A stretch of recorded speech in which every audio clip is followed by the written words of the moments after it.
On commence tout de suite ce Lex Inside. On va s'intéresser au marché small cap en matière de M&A. Et pour décrypter les enjeux sur ce marché, j'ai le plaisir de recevoir Émilie Silva, avocate fondatrice de Silva Avocats et Partners.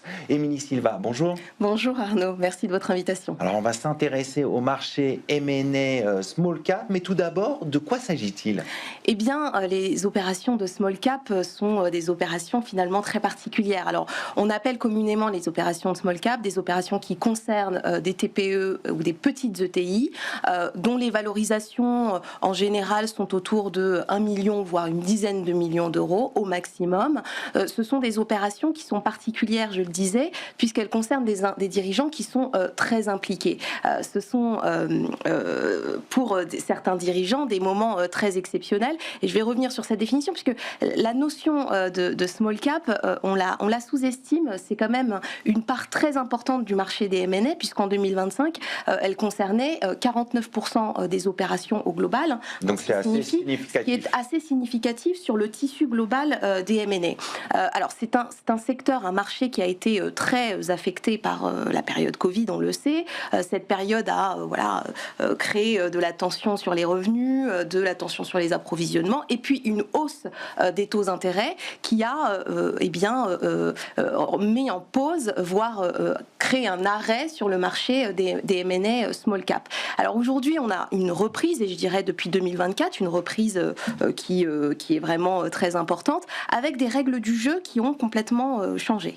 Une reprise importante, mais quelles sont les tendances globales sur ce marché? Alors, sur les tendances globales, on parle souvent de repricing. Alors, qu'est-ce que c'est que le repricing? Cela veut simplement dire que les prix et les attentes ont été remis à plat.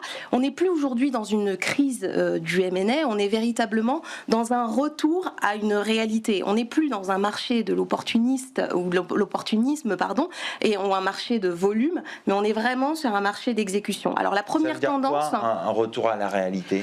Un retour à la réalité, c'est tout simplement que les opérations aujourd'hui répondent à un certain process, répondent à un certain canevas, je dirais, auquel les dirigeants que les dirigeants doivent respecter, et cela crée un certain nombre de tendances. Alors j'en listerai 3. La première, c'est qu'on est revenu sur un primat de la qualité, les dossiers qui ne sont pas assez ficelés stratégiquement, avec une gouvernance qui n'est pas solide, avec des revenus qui ne sont pas lisibles, vont avoir tendance à sortir du marché, et les dossiers les plus solides finalement gagneront la course. La deuxième tendance, c'est qu'on est aujourd'hui dans une logique de consolidation, une logique de recomposition sectorielle, avec des sociétés qui adoptent une stratégie de build-up, et ça on le voit dans le secteur notamment de la tech. Et je dirais qu'on a une troisième tendance, qui est donc la professionnalisation des process. On le voit, alors le process M&A suit un parcours assez commun pour les avocats et pour les banques d'affaires, mais aujourd'hui on voit qu'il y a des process pré-M&A, et quand j'entends pré-M&A, c'est donc pré-deal, qui se font de manière de plus en plus importante, avec une véritable data room, avec un véritable audit sur les sociétés, avant même que la société ait manifesté son intention de dealer avec l'entreprise. Donc aujourd'hui, cette étape, elle est importante? Elle est très importante. Elle est très importante, et elle fait vraiment partie du process M&A qui ne doit pas être vu à la légère, notamment pour les dirigeants. Donc vous venez de souligner les 3 principales tendances. Quelles sont les dynamiques qui soutiennent ces tendances?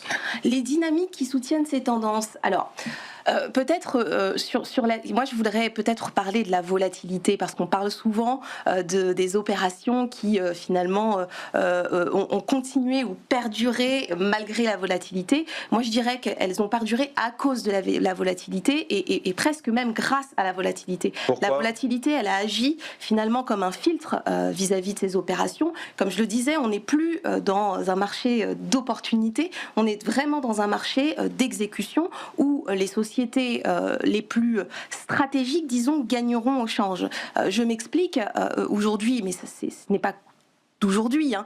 Les sociétés, le véritable moteur des sociétés, c'est la croissance externe. Moi, je ne crois pas qu'une société qui n'adopte que de la croissance organique, hein, c'est-à-dire la valorisation dans leur actif, va se développer. La croissance externe, elle est très importante pour gagner des marchés, pour aller chercher des concurrents, pour aller chercher des lignes de métier que la société n'a pas.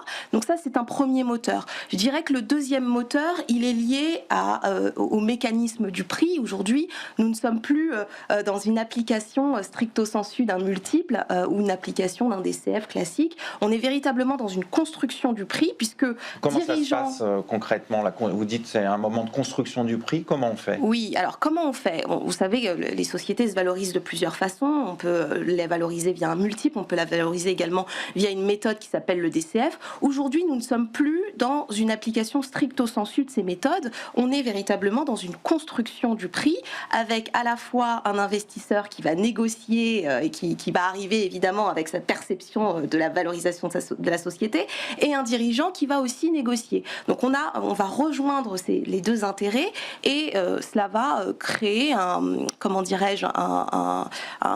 mécanisme de décomposition du prix, avec un prix fixe, un earn-out, un complément de prix, et des mécanismes de protection, notamment avec une garantie d'actifs et de passifs plus développée que ce qu'on aurait pu voir alors.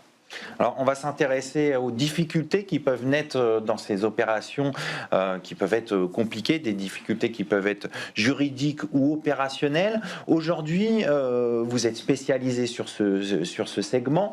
Qu'est-ce que vous observez ?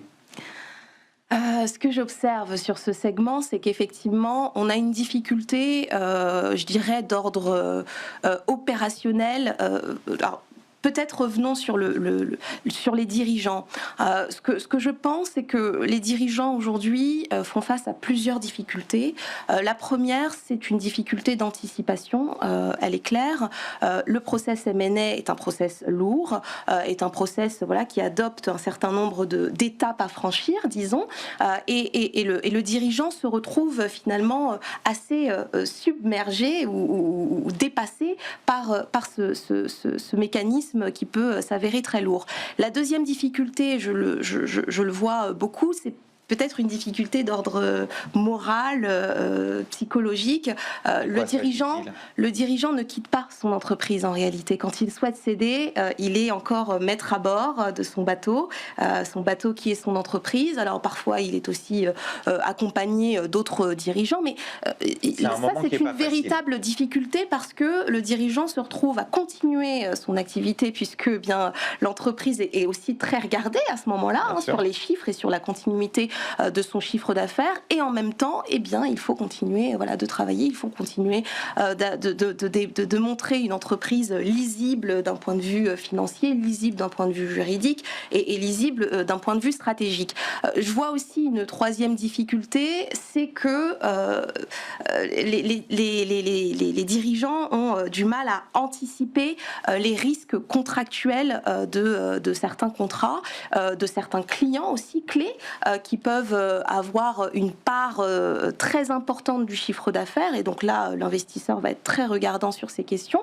Il y a aussi des questions d'ordre contractuel, RGPD, de cybersécurité, que l'entrepreneur, le dirigeant n'aurait pas vu, et que l'investisseur et son équipe d'avocats et de banquiers d'affaires sera très très regardant.